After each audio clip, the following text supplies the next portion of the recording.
Morning rolled around. "I take it you enjoyed breakfast," Miyu proclaimed.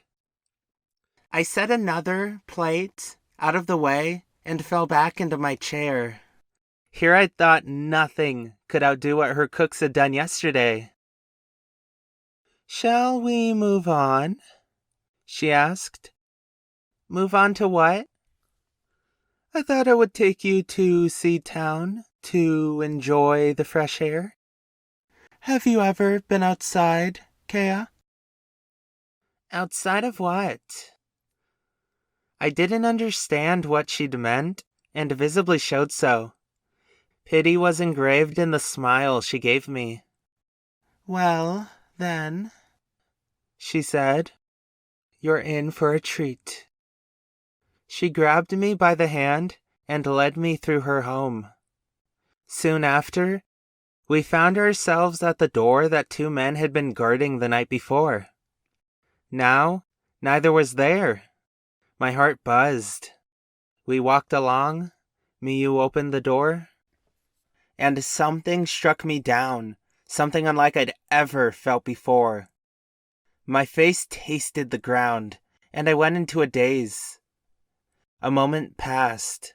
I came back to my senses and realized I was grasping at my eyes. My eyes were burning.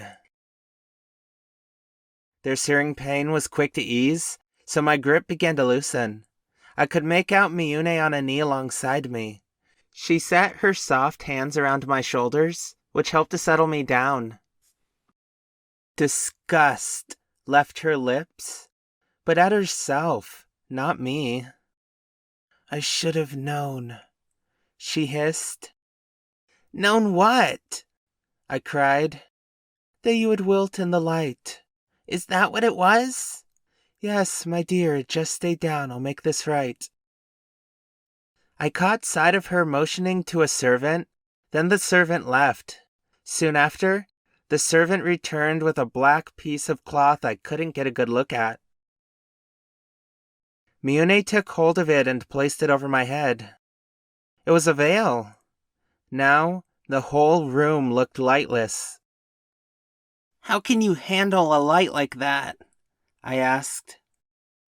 "Because, my dear, it's clear you've never touched the outside world." Miyu opened the door, and again came a blinding light, but this time I could manage. A cold air accompanied the light. Was it the cold that made the air smell so different? Was this what she'd meant by fresh air? I walked out of the room and into something unlike I'd ever seen. Miyune led me a short distance and then through a gate. I was left in awe at how the room we were in went on as far as the eye could see. There were no walls, no limits. I spun in wonder some dozen times and reveled in the warm light from above that tickled up and down my tiny frame, lighting up my bone-white skin. My eyes looked to the light and were met by an endless body of water. Miyune was quick to notice my interest in the twirling blue above. "Have you ever seen the sky?" she asked. "The sky?" "Yes, dear one, the sky. It's not an ocean?" "Not quite, my dear Kea, not quite." "Auntie Miyu," I said, as she led me on by the hand, "where does this all end?" As she replied, I took in the sight of countless people walking every which way. "As far as we know," she said, "it goes on forever." "Forever?" She leaned into my ear with an aura like the shadow. "Call me a collector of secrets, Kea. What I will tell you is this. I believe there's more out there than we know. One day, mankind will tame the seas and see the dark truth for themselves." Dark truth? The seas are rampant, and that's Lathine's greatest blessing. We could never hope to see the secrets they house. What was that supposed to mean? This woman was all kinds of trouble. She continued to lead me by the hand while I gave a look at every person that passed our way. They were all calm and orderly.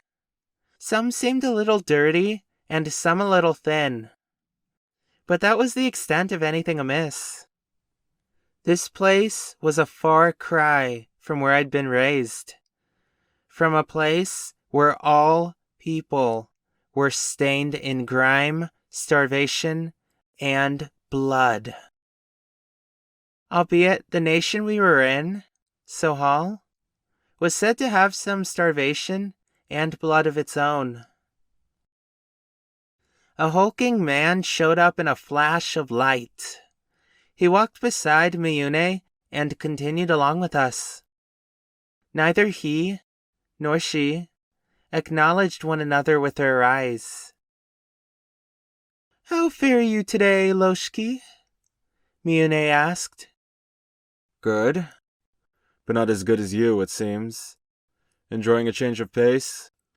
Yes, I've only ever needed someone to share these times of peace with. Miyune looked down at me and smiled. I can share these times with you, can I not? Of course.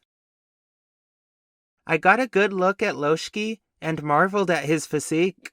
He had muscles on his muscles. That must have been why he seemed to be Miyune's right-hand man. He was an absolute god of a man. His arms, chest, and thighs were just so massive. Have you formally met my dear Kea? Miyune asked Loshki. Still, neither looked to the other. Formally? No. Not formally, but still otherwise? I bet he led my abduction. Well, now we have, I cried merrily. It's been scheduled, Your Highness, Loshki said to Miyune. My eyes snuck a peek at Miyune. I wanted to gauge her reaction.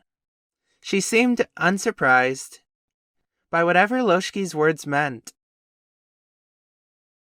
Miyune waved off at Loshki. Thank you, that will be all. Loshki left without another word. Miyune continued leading me on to who knows where.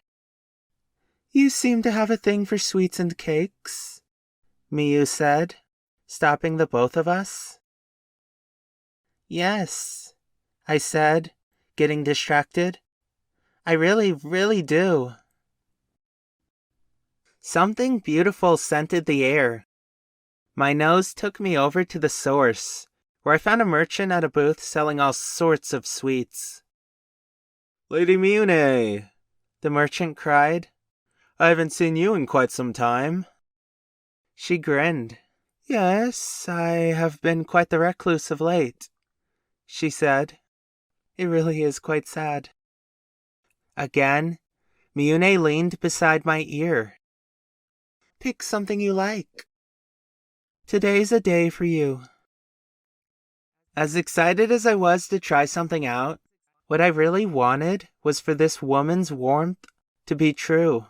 It was too hard for me to believe it was, even if I could tell she was genuinely enjoying this. With a snack in each our hands, we continued through town. Auntie Miyu, I came to say, is this how you like to spend your time?